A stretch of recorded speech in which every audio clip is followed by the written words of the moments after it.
مولاي صل وسلم دائما أبدا على حبيبك خير الخلق كلهم. درود پاک کب کب کہاں کہاں اور کیسے کیسے کام آتا ہے. ایک بہت ہی خوبصورت واقعہ، بڑا ایمان افروز واقعہ ہے جو میں آپ کے سامنے پیش کرتا ہوں. ایک دوست نے اپنے ایک دوسرے دوست کو قرض دیا، اور جب اس نے قرض دیا تو وہ قرض ایک بڑی اماؤنٹ تھی، 3000 دینار. وہ ٹائم آ گیا جب اس ٹائم وہ قرض لینے کے لیے اپنے دوست کے پاس گیا کہ بھائی مجھے میرے پیسے واپس دو. تو اس نے کہا کہ پیسے تو نہیں میرے پاس، میں کولیپس ہو گیا ہوں، بزنس اب میرا ختم ہو گیا ہے، میں تمہاری رقم نہیں دے سکتا. اس نے ایک اور ٹائم دے دیا اسے کہ ٹھیک ہے اب اتنے وقت دنوں کے بعد میں دے دوں گا. وہ ٹائم بھی گزر گیا، اور جب وہ ٹائم بھی گزر گیا تو اس کے بعد اس دوست نے کہا کہ اب تو پیسے دے دو بھائی، میرا ٹائم پورا ہو گیا ہے. پھر نہ دے سکا ٹائم. آخر کار معاملہ جو ہے وہ کورٹ میں چلا گیا، قاضی کے پاس چلا گیا. اب قاضی نے جس کو پیسے دینے تھے اس کو بلایا اور کہا کہ بھائی آپ کو اس کے پیسے دینے ہیں؟ کہتا ہاں پیسے تو دینے ہیں. تو کہا پھر دیتے کیوں نہیں ہو؟ پیسے ہیں ہی نہیں، کاروباری ختم ہو گیا ہے، قرضہ تو لیا تھا، میرے پاس بچا ہی کچھ نہیں ہے. تو کہا اچھا اب یہ بتاؤ کہ کب دو گے، کیسے دو گے؟ اس نے کہا بس میرے پاس پیسے ہی نہیں ہے. تو کہا اب تمہارے پاس 30 دن کا ٹائم ہے، 30 ڈیز میں یا تو اس کے پیسے لوٹا دو یا 30 دن کے بعد تمہیں قید کر دیا جائے گا. یہ شخص اب گھر آیا، پیسے تو تھے نہیں، مگر شاید علماء نے لکھا کتابوں میں، یہ واقعہ کئی بڑی بڑی کتابوں میں لکھا اور درود پاک کے فضائل کی بڑی بڑی کتابوں میں لکھا. اور اس شخص نے سوچا کہ اس نے ایک حدیث پاک پڑھی بھی تھی کہ جس میں نبی پاک علیہ السلام نے فرمایا ہے، جس کا مضمون ہے کہ جو شخص پریشان ہو، مصیبت زدہ ہو، اسے چاہیے کہ مجھ پر کثرت سے درود پاک پڑھے، کیونکہ درود پڑھنا مصیبتوں اور پریشانیوں کو لے جاتا ہے. اب اس عاشق رسول نے سوچا اور تو کچھ ہے نہیں، اب میں درود پاک پڑھنا شروع کرتا ہوں. صبح سے لے کر شام تک وہ درود پاک پڑھنے لگ گیا. 27 دن گزر گئے. only 3 days left. 3 دن باقی تھے قاضی کے پاس جانے میں. 27 دن گزر گئے درود پڑھتے پڑھتے. جب 28ویں رات آئی تو آنکھیں تو بند ہوئی، مگر خواب میں اسے ایک آواز آئی، گھبراؤ نہیں، تمہارا قرضہ ادا کر دیا جائے گا، تمہارا مسئلہ سالو ہو جائے گا. صبح اٹھتا ہے، درود پاک پڑھ رہا ہے، مگر کہتا ہے یہ آواز سے تو مسئلہ حل نہیں ہوگا، پیغام کیا ہے اسے سمجھ نہ آیا. 28واں دن گزر گیا، 29ویں رات آ گئی، مگر اب آنکھیں بند ہوئیں اور قسمت جاگ اٹھی. نبی پاک صاحب لولاک صلی اللہ تعالی علیہ وسلم خواب میں تشریف لائے اور پیارے آقا صلی اللہ تعالی علیہ وسلم نے فرمایا گھبراؤ نہیں، علی بن عیسیٰ وزیر کے پاس جاؤ، وہ تمہارا قرضہ ادا کر دے گا. اب یہ عاشق رسول صبح اٹھا تو ویری فریش، حشاش بشاش کہ اب تو کام ہو گیا، نبی پاک نے خواب میں آ کر بشارت دی ہے. مگر پھر ذہن میں سوال آیا کہ علی بن عیسیٰ کے پاس جاؤں گا تو ثبوت کیا ہے، پروف کیا ہوگا؟ میں جا کر اس کو کہوں گا کہ میرا قرضہ دے دو تو ایسے تو قرضہ نہیں دے دینا. اور میں نے اس کو کہا کہ مجھے نبی پاک نے خواب میں کہا ہے، اور اس نے اگر مجھ سے کوئی نشانی مانگی تو میں نشانی کیا دوں گا؟ آخری دن تھا، 29واں دن تھا، وہ بھی درود پڑھتے پڑھتے گزر گیا. 30th نائٹ آ گئی، صبح وہ دن ہے جب عدالت میں جانا ہے. اب اس رات پھر نبی پاک علیہ السلام خواب میں تشریف لائے اور آقا علیہ السلام نے فرمایا کہ علی بن عیسیٰ وزیر کے پاس جاؤ، وہ تمہارا قرض ادا کر دے گا. کہ حضور چلا تو جاؤں گا، لیکن اگر وزیر نے مجھ سے کوئی نشانی طلب کی تو میں کیا جواب دوں گا؟ پیارے آقا علیہ السلام نے کمال کا ارشاد فرمایا کہ علی بن عیسیٰ سے کہنا کہ تم روزانہ فجر کی نماز کے بعد 5000 بار درود پاک پڑھتے ہو، یہ راز فقط تم جانتے ہو اور تمہارا رب جانتا ہے. اب یہ جب صبح اٹھا تو ایک نشانی بھی مل چکی تھی. عدالت میں جانے سے پہلے وزیر کے دربار میں پہنچ گیا. اسے یہ ڈر تھا کہ آج پیسے نہ لوٹائے تو سزا ہو سکتی ہے.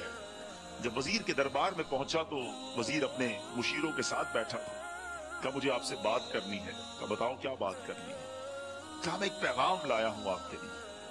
अच्छा किसका पैगाम लाए हो? कहा मैं नबी पाक जनाबे मोहम्मद मुस्तफा सल्लल्लाहु ताला अलैहि वसल्लम का पैगाम लाया हूं। वो आशिक रसूल वजीर था, कहता बताओ मेरे आका ने क्या पैगाम दिया है? कहा हुजूर मैं 3000 दीनार का मकरूज हूं, आज आखिरी दिन है और मेरे आका ने मुझे बशारत दी है कि आपसे कहूं कि आप मेरा कर्ज अदा कर दीजिए। अली बिन ईसा कहता है कोई सबूत है आपके पास है, कोई दलील भी है आपके पास? मैं कैसे मान लूं कि आपको नबी पाक अलैहिस्सलाम ने भेजा है? आशिक रसूल कहता है खाली हाथ नहीं आया, मेरे आका ने मुझे दलील भी अता फरमाई है, मुझे एक एविडेंस भी दिया है और प्रूफ ये है हुजूर कि आप रोजाना सुबह फजर की नमाज के बाद नबी पाक सल्लल्लाहु ताला अलैहि वसल्लम की बारगाह में दुरूद व सलाम का नजराना पेश करते हैं। जब तक 5000 का अदद पूरा नहीं होता आप उस वक्त तक किसी और से बात नहीं करते। और ए वजीर साहब ये राज सिर्फ आपको पता है और आपका रब जानता है। अल्लाह अकबर। वो वजीर तो जिसको कहे ना झूम उठा, ऐसा आशिक रसूल वजीर था जो रोजाना सुबह 5000 दुरूद पढ़ता हो। उसकी तो ईद हो गई ना। वो कहता है मरहबा या रसूल अल्लाह, मेरे आका ने मेरे दुरूद कबूल कर लिए, इससे बढ़कर मेरे लिए सआदत क्या होगी। अब ये वजीर अपनी सीट से उठता है, अपने कमरे में जाता है, थोड़ी देर बाद वापस आकर उस आशिक रसूल के हाथ में 3000 दीनार रखकर कहता है हुजूर पहले 3000 दीनार तो नबी पाक का हुक्म की मैं अदब से बजा लाता हूँ, मेरे आका ने जो हुक्म फरमाया ये 3000 दीनार आपको पेश करता हूँ। हुजूर एक और 3000 दीनार लीजिए। मेरे घर आप आए, इतनी अच्छी खबर सुनाई, आपने कदम रंजा फरमाया, ये 3000 उसका नजराना है। और ऐसा कीजिए 3000 और लीजिए, इससे अपने बच्चों के लिए कुछ छोटा मोटा काम शुरू कीजिए और एक वादा करके जाइए, आज के बाद जिंदगी में आपको जब भी कोई काम पड़े मैं आपका भाई हूं, मुझे ये खिदमत का मौका दीजिएगा। अल्लाह अकबर। वो मकरूज जो एक रात पहले 3000 दीनार का मकरूज था, हो सकता है उसके बैक ऑफ माइंड ये भी चल रहा हो कि अब शायद कल मैंने जेल में जाकर अदालत में जाकर गिरफ्तारी देकर जेल में जाना है, मगर अब 9000 दीनार हाथ में है। आशिक रसूल झूमता हुआ नबी पाक की याद में घूमता हुआ अब अदालत में पहुंचा। अदालत में एवरीबडी एक्सपेक्टिंग ओवर देयर कि आज इसने आना है और आकर कहना यही है कि पैसे तो नहीं है, गिरफ्तार कर लो। मगर जाकर इस आशिक रसूल ने 3000 दीनार जज साहब के हाथ में रख दिए। काजी कहता है पहले तो ये बताओ पैसे आए किधर से? तुम तो कहते थे गरीब हो, तुम तो कहते थे कारोबार नहीं है, एक महीने में इतनी बड़ी रकम का इंतजाम कैसे हो गया? सुभान अल्लाह। उस आशिक रसूल ने गोया ज़बाने हाल से ये कहा होगा कि ये तो करम है उनका, वरना मुझ में तो ऐसी बात नहीं, इतना दिया सरकार ने मुझको, इतनी मेरी औकात नहीं। उसने वो पूरा वाकया भरी अदालत में सुना दिया। अल्लाह अकबर। मेरे प्यारे इस्लामी भाइयों जरा सोचो पहले जमाने में कैसे आशिकाने रसूल हुआ करते थे। वो जज, वो काजी भी कैसा सरकार अलैहिस्सलाम का आशिक था।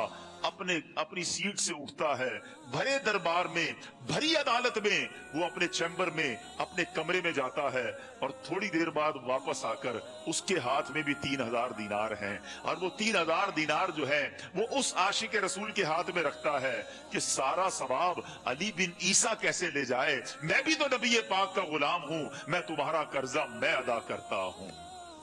अच्छा, अब एक और अजीब सिनेरियो ये बन गया कि जिसने केस किया था, जिसने दावा किया था, वो भी ये सारा मंजर देख रहा था। कहता है जज साहब जरा रुकिए, मैं भी अपने आका का उम्मती हूं और एक काम कीजिए, कलम कागज मंगवाइए, इस आशिक रसूल का कर्जा ही मैं माफ कर देता हूं। अच्छा, अब आशिक रसूल ने वो वापस 3000 दीनार जो जज साहब ने दिए थे वो वापस जज साहब को दिए कि हुजूर ये पैसे आप ही रख लें, कर्जा ही माफ हो गया, अब आपके पैसे का मैंने क्या करना है? जज साहब कहते हैं जो पैसे नबी पाक के नाम पर निकाले हैं अब मुझे वापस नहीं चाहिए, ये भी तुम अपने साथ ले जाओ। अल्लाह अकबर। मेरे बीच इस्लामी भाइयों, वो आशिक रसूल एक रात पहले 3000 दीनार का मकरूज है, अब 12000 दीनार लेकर घर को वापस जा रहा है। इस एक वाक़े के अंदर जो हम सब के लिए दर्स है, जो हम सब के लिए पैगाम है।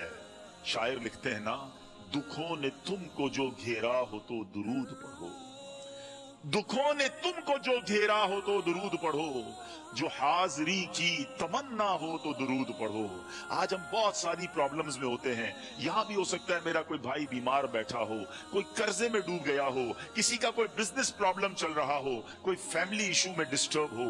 आप किसी भी प्रॉब्लम में हैं, खुदा की कसम दुरूद पाक ऐसा वजीफा है। लोग बहुत सारे वजाइफ पूछते रहते हैं, बहुत सारे जनाब वजाइफ के बारे में मालूमात करते रहते हैं। सच्ची बात यह है, हर दर्द की दवा है सल्ले अला मुहम्मद। हर दर्द की दवा है सल्ले अला मुहम्मद। तावीज़ हर बला है सल्ले अला मुहम्मद।